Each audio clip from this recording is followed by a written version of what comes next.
What's up? I'm David Tian, Ph.D. and in this video I answer the question, is she being spoiled or is it just you? Welcome to the Man Up Show. Masculinity for the intelligent man. I'm David Tian, Ph.D. and this is Man Up!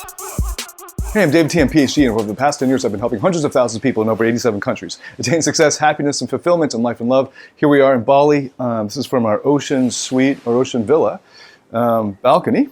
And it's right on the ocean. It's pretty nice. This is the Westin in Bali, and they're undergoing some renovations, and I'm looking forward to seeing it when it's great, when it's done. Anyway, we're behind. We're actually late to go to the airport, but I'm going to shoot this last minute. Okay, so this one comes from Uday. Uday says, for the first 2 years, I would do everything for my girlfriend, but the last year or so, I've grown sick of a lot of things that are very inconvenient or don't appear to make sense to me. I'm going to read out his question because this is a very common issue where guys think they have a problem here, but the problem is actually way down underneath.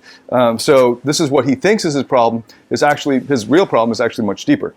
So he says, it has hurt our relationship to the point of breaking. I'm trying to get my point across to her, but it's not working. Am I in the wrong? Okay, so some examples he gives.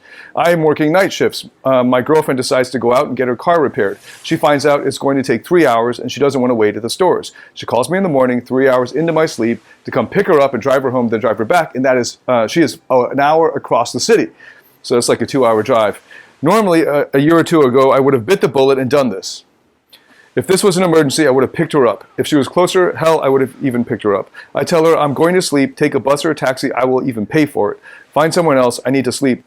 I can't do it. She goes on a long rant of how she would do it for me, etc. This pretty much was the breaking point of our relationship. Some other examples. Driving home after a long day, I ask if she wants to grab a bite to eat on the way home. I list 20 places we drive home on the way home. She says she doesn't want any of them. She wants X, which is far away in the opposite direction. Final example. She wants to buy shoes. We are right beside a big mall that we don't go to very often. I say, let's go inside. She says she wants to go to a different mall, slightly bigger, across the city because it has a better selection. I say, let's check out this mall since we're basically here, and if there's nothing there, we can go to the slightly bigger one. She doesn't want to. Okay, so she wants to go all the way across the city to do her thing. These are some of countless examples. Like I said in the past, I would do all of them. Like I said, in the past, I would do all of them, but I just don't feel like living like that anymore. Am I wrong? Yes. Now, a lot of the comments here are like, she's being an unreasonable, spoiled brat, and they're all right. It's all true. She's being a bitch. But are you wrong? Yes, you are wrong. Why? Because you ended with this, and you said this multiple times in your question. In the past, I would do all of them, but I just don't feel like living like that anymore. Hey, Uday, when you have a kid, you're going to fuck him up. Why? Because like when you feel like it, when it's, at the beginning of a relationship, when everything's fresh and new and everything, you're going to do all the stuff that you're not willing to do for the rest of the relationship. In other words, you have baited and switched. Now, if you're going to be this inconsistent also with anyone else in your life, you're going to see that they're going to be pretty pissed off, or they're going to be very confused, or you're going to mess up your kids if you parent them like this. You have to be consistent. One thing I recommend you do is to get a dog, because if you don't train the dog properly and you're inconsistent, it's going to be peeing and pissing all over the fucking house. And then you'll have to get a new one. So that'll force you to fucking wake the fuck up. So this is a bait and switch. It is her fault in the sense of like she's being spoiled and a brat and all that, and she should have been socialized earlier. Right? You guys aren't that young. She should have figured that out earlier. She clearly was spoiled or whatever, right? Power tripping or whatever. But first of all, you picked her and then you fed the beast. You set a precedent earlier in the relationship saying, I'll do all of this stuff. Guys, if you're not willing to do the thing that you're doing at the beginning of the relationship, don't do it.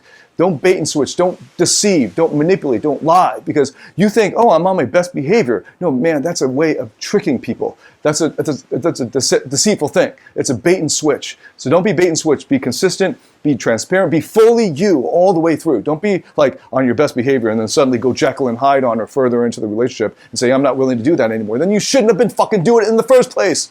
It's okay, so pretty simple. Hey guys, I started a podcast, DT PhD podcast. We haven't yet released the first episode, but it's coming up in the next week or two. So look out for that. It's going to be a weekly podcast. Love feedback on that. It should be somewhere on the same YouTube channel for now. And look out for that. And also, I'm going to be putting out some more content here, longer form. But anyway, so there you go. Join the Private Man Up Facebook group. I'm kind of manic because I got to get to the airport in time. Join the Private Man Up Facebook group. I'll see you inside the group. Until then, David Tian signing out. Man up.